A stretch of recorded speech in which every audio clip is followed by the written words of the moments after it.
Bon, je me trouve en compagnie de Lionel Barachin. un client qu'est-ce que tu as acheté comme produit en boutique? J'ai acheté la formation donc stratégie de vie et perso. Donc le groupe. Ouais, et j'avais acheté quelques temps avant, j'avais acheté la vidéo sur être en forme après 40 ans. Je sais plus. Ah, les hormones. Ouais, voilà, les hormones. Ah, ok. Très bien. Non, surtout qu'à 33 ans... J'ai le temps de préparer ça. non, mais t'as raison, faut préparer le futur. Bon, aujourd'hui, alors, je voulais faire une interview de toi parce que, en fait, tu as un profil entrepreneur qui est plutôt bien sympathique. Donc, je voudrais que tu nous racontes un petit peu ton histoire. Donc, tu as 33 ans. Tu as vendu ta boîte il y a quelques mois. C'est ça. 2 millions d'euros. Et tu travaillais dans le ciment. Dans le ciment. Alors, comment tu as démarré en fait? T'as démarré à quel âge?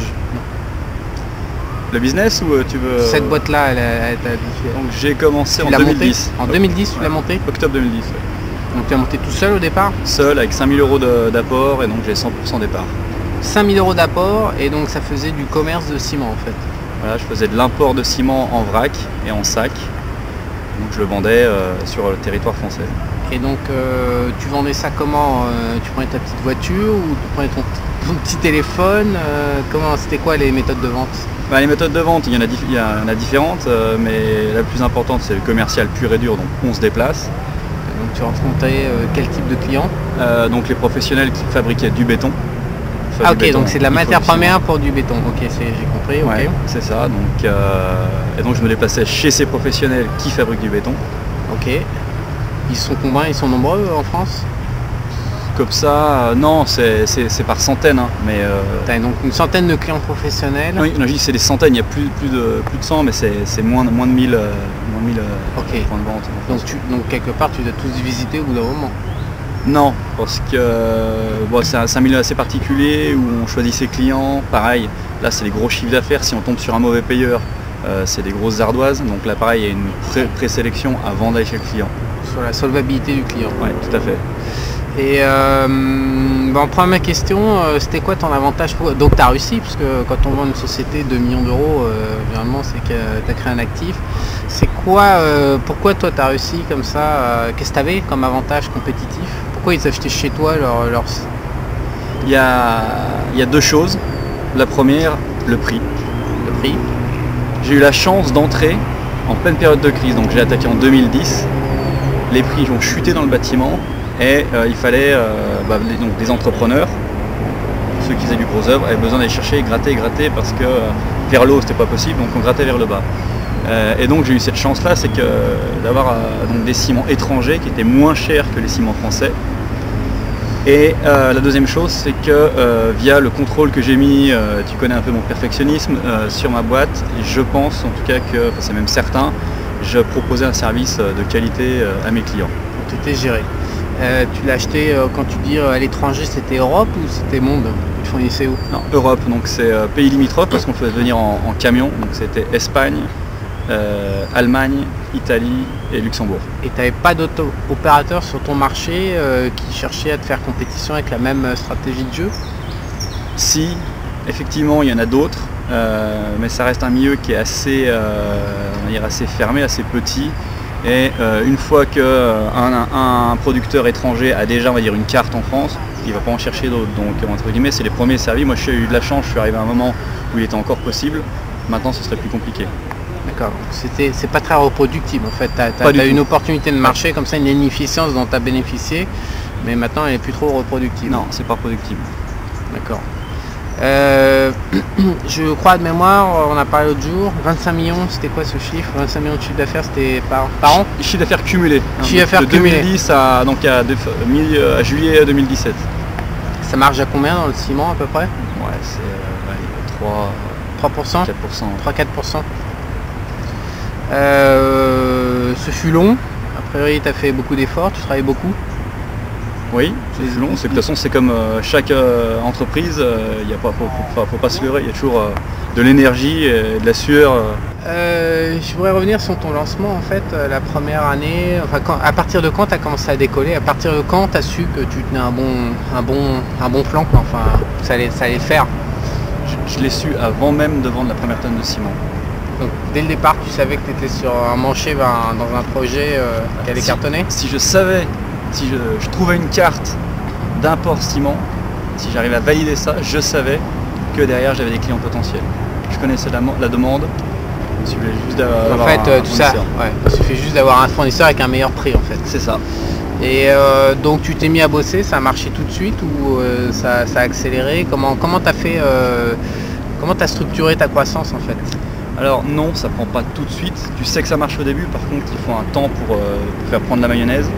Alors au début je suis resté seul, parce que pareil, je voulais déjà... J'ai toujours eu le sentiment qu'il fallait pas que je commence trop vite, déjà pour pas effrayer les fournisseurs, pour pas qu'ils te mettent, on va dire, le grappin dessus. Il faut rester, je pense, assez serein au début, faire ses armes, et ensuite j'ai mis les bouchées doubles. Donc 3 ans après, j'ai embauché quelqu'un et là c'est parti. Et t'as fini à combien de personnes? Ah non, on est resté à 3. 3? Oui. D'accord.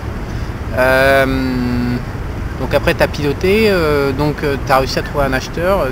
Qu'est-ce qu'il a trouvé dans ta structure, l'acheteur en fait? Il a trouvé toutes les connexions, il a trouvé quoi? Un appareil de distribution? Une entrée sur le marché En fait, il a trouvé tout simplement, je pense avant tout, un nouvel objectif, un nouveau projet. Et bon, il a bien étudié, hein, il y a un audit qui s'est fait en préalable. Donc il a vu que la boîte était sereine, lui ça lui donnait un nouvel objectif. Du coup en achetant ma boîte il avait accès à ses cartes que j'aurais pas pu avoir. Il cherchait une activité en fait. Ouais. Il cherchait c'est ça. Qui tournait déjà. C'est ça. Donc toi tu as vendu, tu as pris un gros chèque, donc maintenant tu es passé de statut d'entrepreneur à statut investisseur. La transition, ça s'est effectué comment? Simplement, donc j'ai monté une holding juste avant la vente.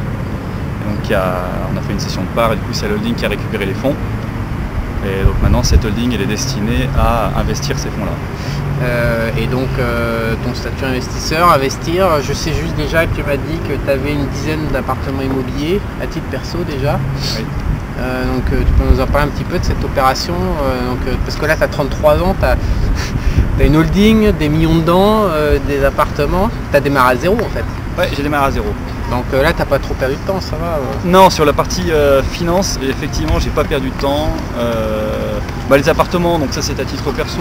Pourquoi est-ce que je l'ai fait? C'est simple, parce que j'étais au RSI quand j'avais mon entreprise. Et on sait tous que le RSI va pas nous apporter grand chose à la retraite. Et donc j'ai commencé comme ça, 1 appartement, 2 appartements, 3 appartements.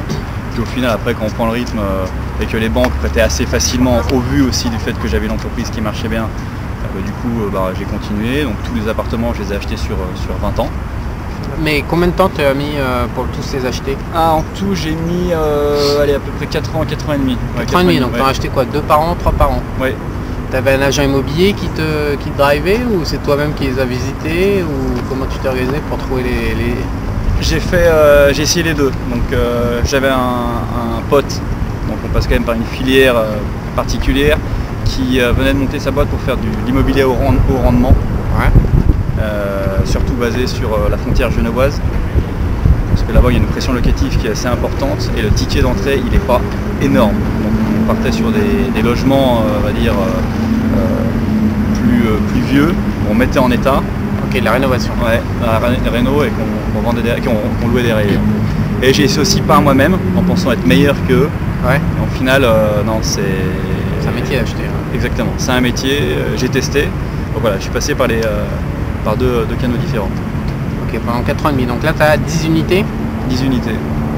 Ok, donc financé à horizon 20 ans avec un emprunt. C'est ça. Tu étais en cash flow positif ou négatif? Je suis en cash flow négatif, donc j'ai un effort financier moyen par appartement qui est de 35 € par mois. Donc tout compris. Tout compris. Là il n'y a pas de petit astérix, non, tout est compris.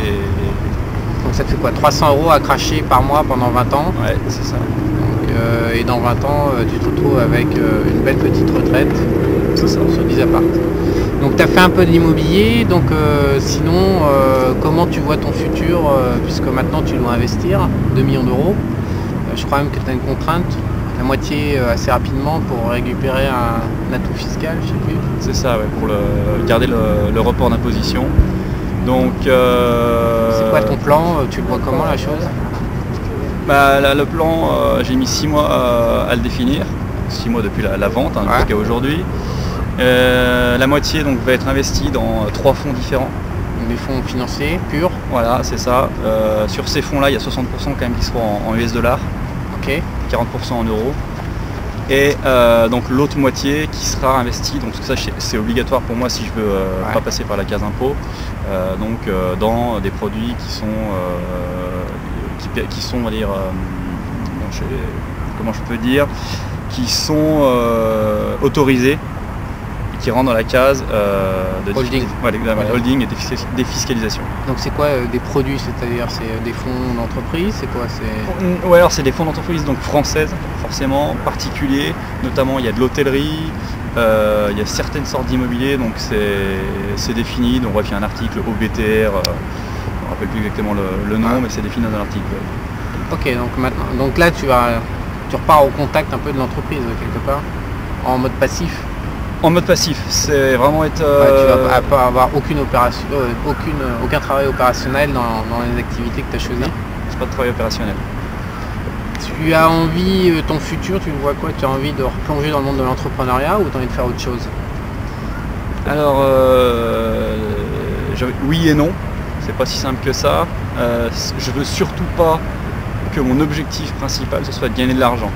Donc ça a été le but actuellement. Jusqu'à aujourd'hui avec cette entreprise là, c'était vraiment c'était de l'achat-revente, le ciment c'était vraiment gagner, du trading. Voilà, du trading. Au final c'est du trading. Et j'ai vu où ça m'a mené, j'ai vu aussi comment est-ce que j'étais, on va dire, on habite tous les jours, à titre perso, et c'est quelque chose que je veux plus reproduire. Je veux maintenant que l'objectif final il soit plus, on a vraiment une valeur ajoutée, que j'ai une valeur ajoutée et que jamais une valeur ajoutée. Alors est-ce que tu veux qu'on précise ça? Ça t'a mené où? Alors tu m'as dit j'ai vu où ça m'a mené, ça t'a mené où? De l'enrichissement pur et dur, un peu brutal, ça t'a mené où?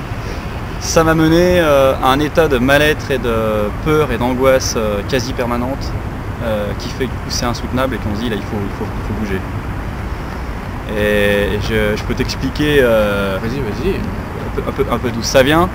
À la base, donc mon grand-père ayant monté une entreprise et mon père l'ayant repris et fait encore mieux que lui, j'étais le seul garçon de la famille, donc sur mes épaules reposait, on va dire... une longue course généalogique. C'est ça, et la succession, donc depuis tout petit j'ai eu cette pression et cette obligation de résultat pour pas décevoir.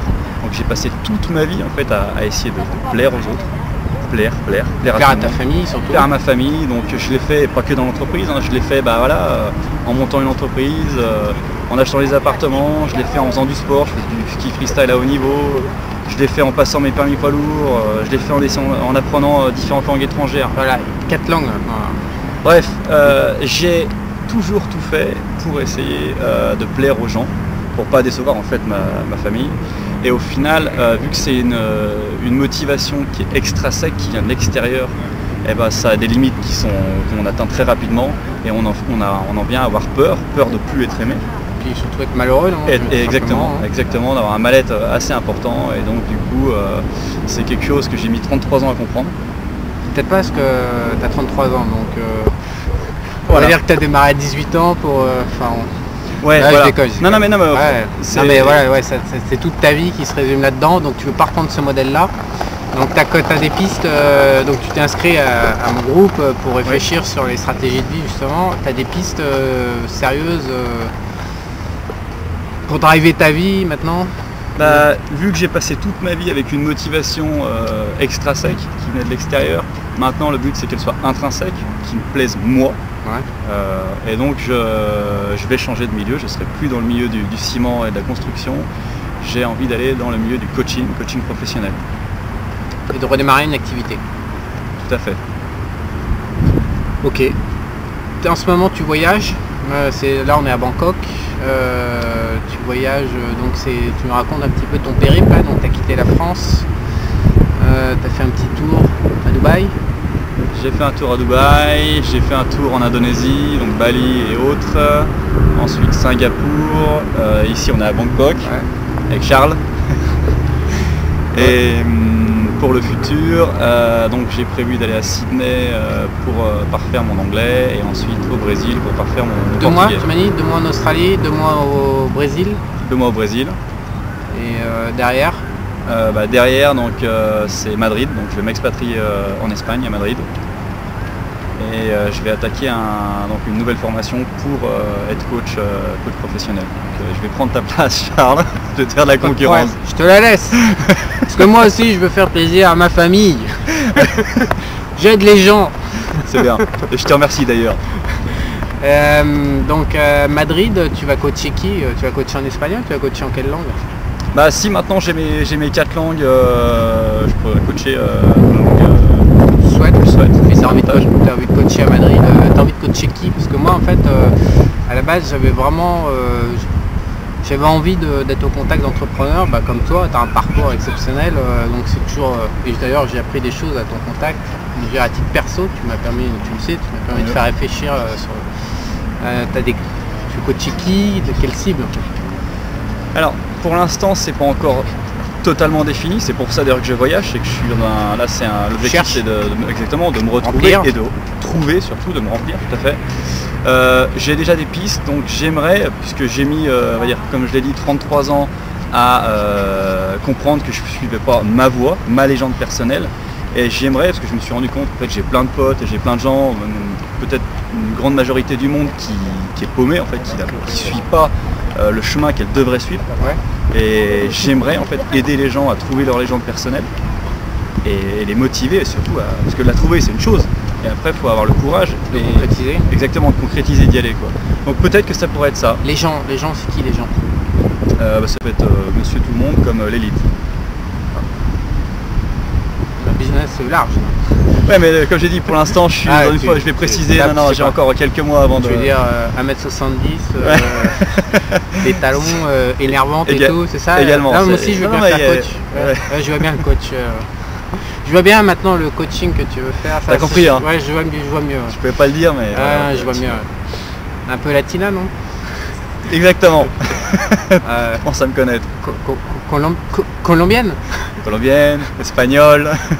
Brésilienne. Brésil. Donc ok, donc là tu démarres une nouvelle vie, t'as pas encore... Non, c'est pas encore défini, donc c'est pour ça que voilà. Ok, donc là puis tu relâches aussi la pression. Tout à fait, c'est pour ça que je suis à Bangkok. Ah bon? On relâche, ça relâche à Bangkok? Ouais. Non, Bali également, on fait du surf. Et bon, donc un futur d'investisseur, un futur peut-être entrepreneur, mais plus coaching, donc avec moins de recherche de résultats financiers et commerciaux. Bon, écoute, pour finir, moi je voudrais que tu abordes qui est une petite histoire un peu rigolote. Tu m'as posé une question le premier soir qui était... Charles, comment... Ah non. Qu'est-ce que je ramasse? Ah ouais, si tu vois une pièce de 1 centime d'euro dans la rue, est-ce que tu la ramasses? Ouais. Et j'ai répondu non. Et en fait, derrière, ce qu'on va préciser, tu es un petit peu dur avec toi, voilà, un peu perfectionniste comme tous les gens qui réalisent, qui concrétisent. De toute façon, il n'y a pas de réussite sans un petit côté militaire, mais tu as été assez dur avec toi. Et quand tu te mets à parler d'argent, il y a une douceur incroyable qui contraste complètement avec tout le reste de ton personnage. Immédiatement, moi tu m'as donné une leçon avec ça parce que c'est le contraste qui m'a permis de réfléchir. D'abord parce que moi j'ai une dureté avec l'argent et puis que tu n'as naturellement pas. Et en fait derrière tu as commencé à m'expliquer que justement cette petite pièce d'un centime qui valait rien, qui représentait rien, en fait était importante, qu'il fallait la respecter, que l'argent est un outil. Et tu as commencé à me parler de ton rapport à l'argent et aussi pourquoi tu pensais que tu avais réussi. J'aimerais que tu termines, que tu nous dises, que tu nous partages justement ce que tu as, parce que c'est pas tous les jours qu'on rencontre des gens qui ont un rapport plutôt bon. Voilà, alors vas-y. Alors, donc, tu la ramasses cette pièce d'un seul? Justement, déjà je vais commencer par cette histoire, c'est que j'ai toujours pris l'habitude depuis tout petit, c'est de voir une pièce de 1 centime, je la ramasse dans tous les cas et je la mets dans mon portefeuille. Et si je vois bien entendu un billet de 50 € ou plus, je ramasse également. Sauf s'il est à quelqu'un et que je sais qu'il est à quelqu'un, je le rends. Et en fait, l'argent, c'est un mot. C'est-à-dire que ce soit une pièce d'1 centime ou un billet de 500 €, c'est de l'argent. Donc si on dit oui au billet de 500 € et non à la pièce de 1 centime, non, ça n'a pas de sens. C'est que d'un côté tu veux l'argent et de l'autre côté tu veux pas. Il y a un problème, quoi. Exactement. En fait, c'est exactement ça. C'est exactement ça. C'est que tout le monde va se jeter sur le billet de 50 €, donc ça a de la valeur, et la pièce de 1 centime n'a pas de valeur, alors qu'en fait c'est à travers, soit on accepte de manière inconditionnelle l'argent, 50 € ou 1 centime, et donc c'est notre rapport à l'argent. Ce que tu m'as appris, ça m'a énormément plu cette histoire. C'est exactement ça, c'est que... C'est le rapport symbolique à l'argent et non pas la quantité d'argent qu'on va obtenir immédiatement. C'est ça, on envoie un message donc, dans l'univers, et ce message, s'il est inconditionnel, voilà. Et du coup là ça se passe bien. Voilà, exactement, un message inconditionnel que tu as. Donc tu as dit que tu avais toujours attiré un peu naturellement l'argent à toi depuis tout petit. Oui. De toute façon, 33 ans, 2 millions d'euros, 10 apparts en partant de zéro, comme ça en 10 ans, à mon avis, il n'y a pas énormément de Français qui ont ce parcours. Donc c'est clair que tu étais porteur de quelque chose, et quand tu m'as dit ça, j'ai compris le message que tu portais en fait. Eh bien en fait, si tu veux, et ça d'ailleurs, je vais faire référence à ce que tu as dit plusieurs fois, c'est que des fois, ce qu'on veut pas vraiment, on l'a, ouais. Et ce qu'on recherche absolument, on l'a, mais pas ou très peu. Et donc ça a été mon cas, c'est que, comme je l'ai dit tout à l'heure, moi, mon objectif c'était plaire aux gens, donc de la notoriété. Ça c'est quelque chose que j'ai cherché par-dessus tout et qui était au final pas louable. Et donc mon inconscient ne me l'a pas autorisé et je ne l'ai pas eu. En revanche, l'argent, je ne l'ai pas vraiment cherché, donc bien sûr j'en voulais, je l'aime, hein, et il est venu à moi sans forcer. Et alors, parce que tu n'utilises pas ça comme béquille psychologique pour asseoir ton identité, et donc du coup tu as maintenu en place un rapport sain comme rarement, parce que beaucoup de gens ont un rapport malsain, je pense. Tu dois le voir plus que la moyenne, puisque la plupart ayant un rapport sain, tu dois voir le rapport des gens qui est quand même un peu verrouillé avec l'argent. Ah oui, tout à fait, d'ailleurs je comprends pas qu'on puisse pas parler ouvertement d'argent. C'est un rapport de dur, parce que moi je me suis rendu compte que les billets de banque je les plie, les billets de centimes je les ramasse pas, moi j'ai un rapport dur, et je pense qu'il y a pas mal de gens autour de moi qui ont un rapport dur, un rapport social, il y a des jalousies, ça ventile toute la position de l'être humain par rapport aux autres dans la société, et donc les gens, ouais, on est tous, on n'est pas très sains. Et toi c'est d'une simplicité quand tu parles, à chaque fois que tu as parlé de l'argent, ça fait donc 10 jours que tu es là. Tout est simple, fluide. Ah ouais, je suis gentil avec l'argent et il est gentil avec moi en retour. Et alors peut-être que ça vient aussi des croyances que j'ai depuis tout petit, puisque je suis né quand même dans une famille qui est riche. C'est pas de l'opulence, mais on n'a jamais manqué de rien. Donc en tout cas, ça n'a jamais été une obligation que d'avoir cet argent. Et il n'y a pas eu de jeux sociaux, je sais pas, comme on peut voir, soit de supériorité, ou soit d'ambition, ou l'image de la famille dans la société, ou tout ça. Il n'y a jamais eu de... Parce que c'est ces jeux sociaux-là qui nous niquent tous. Toi, on se positionne... Non, et c'est là où l'inconscient après derrière, toi, tu positionnes la valeur, ta valeur humaine n'a jamais été dans ta famille associée à l'argent en fait. Non, elle a été associée à la notoriété, et à l'amour des autres, exactement, etc. Mais jamais à l'argent. Ok, de toute façon on retrouve toujours les... En fait c'est quand on est en train d'utiliser quelque chose qui ne devrait pas nous servir pour asseoir notre valeur, qu'on commence à avoir des emmerdes et qu'on a une croyance et qu'on n'obtient pas ce qu'on veut. C'est ça, c'est exactement ça. Et donc toi en fait tu es porteur d'une non-utilisation de l'argent dans la vie perso, résultat, ça arrive à toi. Si ça se trouve, tu vas faire une carrière de coach, tu vas exploser. Tu vois, ça va continuer à tomber. Tu vas jouer au loto, tu vas gagner, tu vas être énervant quoi. En fait, il est énervant ce mec. Grosso modo, si vous avez marre de votre vie, si vous travaillez comme ça 40 heures par semaine dans un job qui vous plaît pas, il est beau gosse, il est pété de thunes, ça vient. Non, tu travailles quand même. La vérité. Et alors ton rapport au travail, t'as un rapport à l'argent, voilà, qui est plutôt simple. Ouais. Le rapport au travail, est-ce que tu travaillais beaucoup, excessivement? Est-ce que tu compensais ou est-ce que tu perdais le contrôle, tu t'enfermais quand tu travaillais ou... Non, j'ai déjà primo, j'ai jamais été vraiment du matin. Alors moi on m'a toujours inculqué que l'avenir appartenait à ceux qui se levaient tôt. Bon, j'ai eu peur parce que en tout cas c'était pas facile pour moi que de me lever à 5h ou 6h du matin. Donc j'y suis arrivé à ma méthode, donc je me levais plus tard, je me levais à 7h, 7h30, mais comme quoi en fait on peut y arriver. 7h30 c'est tard. Ouais, pour le milieu du bâtiment. Ah ouais, Oui, c'est très tard. Ok. Donc je me levais on va dire, assez tard et mon rapport à l'argent, mon rapport au travail, il est de travailler certes, mais c'était pas pour me tuer à la tâche non plus quoi. Ok.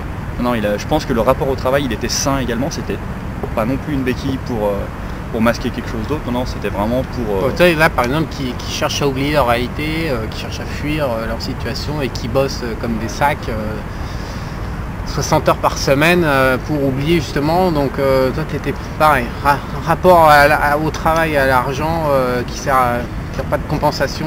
Non, pas de compensation, c'était pas une béquille, je le faisais vraiment pour aller droit au but, c'est-à-dire faire plaisir à mes clients, donc qu'ils soient satisfaits de mon service. Mais pas d'excès quoi. Et à la fin, donc gagner de l'argent. Comme je te l'ai dit, il me semble, hier, chaque tâche était très importante. Je suis toujours concentré sur différentes tâches et ma liste chaque jour. Et une fois que c'était fait, bon, c'était fait. Je savais ce que j'avais à faire chaque jour.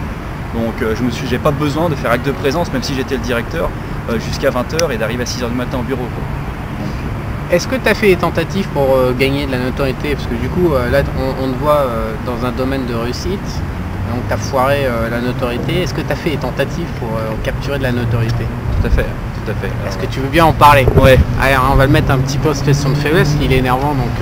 ouais, là on va rentrer dans la partie submergée de l'iceberg que les gens ne voient pas et qui était beaucoup plus dure. Qu'est-ce que tu as fait pour essayer d'avoir la notoriété? Qu'est-ce que tu as fait? Alors on va les énumérer. Primo, j'ai fait donc du ski freestyle. Ok, donc tu as fait du sport? Ouais, du sport. Donc la compétition? Des compétitions, donc en Coupe d'Europe.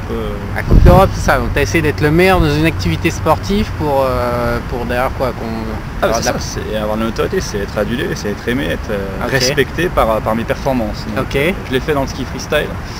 J'ai fait pilote de bobsleigh. Ok. Donc, la piste olympique de La Plagne. J'ai fait de la musculation, donc ça allait avec le bobsleigh. J'ai donc appris 4 langues. J'ai passé les permis poids lourd, super lourd et bateau. Donc tu as accumulé tout un tas de compétences, de titres, etc. Et donc tu n'as pas récupéré une notoriété. Comment ça a foiré? C'était quoi la notoriété? Si par exemple tu étais reconnu en tant que sportif, tu aurais aimé quoi? Que la presse s'intéresse à toi et te fasse des interviews? Ah ouais, tout à fait. Quand je parle notoriété, c'est vraiment aller loin là-dedans. C'était être connu de manière nationale. Avoir des titres de sportif. Alors c'est vraiment de la notoriété qui était axée performance, pas notoriété. Du faire. Voilà, exactement, du faire. Tu voulais pas être un pouf avec la bimbo et tout. Non, pas besoin. Mais c'est pour ça que t'es pas, mais c'est pour ça que t'es pas connu. T'as rien compris. C'est ça qu'il faut que je fasse. La notoriété, ça marche. C'est du vent. Il faut l'animer. T'as pas acheté une bagnole de sport là, une Audi R8. Non, il fallait vraiment que ce soit sur la perf quoi.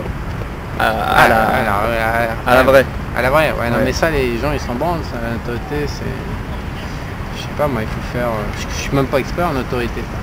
Mais donc, tu as essayé, donc personne n'est venu te faire des interviews, rien. J'ai essayé, j'ai dépensé une énergie folle là-dedans et en fait, j'y suis arrivé très peu quoi. Le mieux que j'ai fait, c'est quand j'étais donc skieur freestyle. Mais c'était vraiment rien par rapport à mes rêves de notoriété, on va dire internationale. Bon, aujourd'hui, tu as commencé à abandonner un peu l'histoire.